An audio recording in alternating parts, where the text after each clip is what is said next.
大家好，家庭养生课堂为健康保驾护航。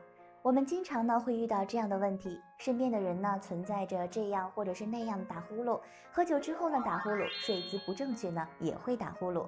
打呼噜几乎10个人3个人呢都会有打呼噜的症状。那么打呼噜究竟是不是正常现象呢？如果不是，又反映了什么样的情况呢？偶尔打呼噜可能是由于疲劳、感冒还有喝酒造成的。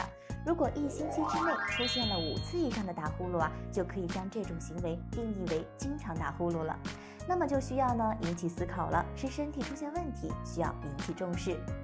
这种问题在医学上称之为呼吸睡眠暂停低通气综合征。长时间出现这种问题会引起身体系统还有器官发生病变。当人长期处于打呼噜的时候就会引起呼吸暂停，导致身体出现缺氧的现象，出现短暂的觉醒。晚上睡眠质量就会大打折扣了，而身体由于长时间没有得到充分的休息就会引发高血压还有心血管疾病。那这时候你可能就要问了，有什么办法预防呢？首先这第一个白天不要让自己处于过度疲劳的状态，晚上入睡的时候尽量采取侧卧的姿势睡觉。这第二点就是不要长期的饮酒还有吸烟，或者是说吞服刺激性的药物。这第三点就是体重超标的各位朋友就需要控制饮食，采取减肥的措施了。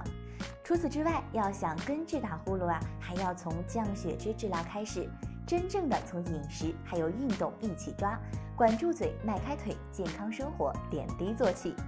健康不是一朝一夕保养出来的，希望大家能够跟我们一起坚持下去。本期的家庭养生课堂就到这儿了。如果您对本期的视频内容有什么疑问，或者是有其他的养生问题就请在我们的视频下方留言，我们会一一为您解答。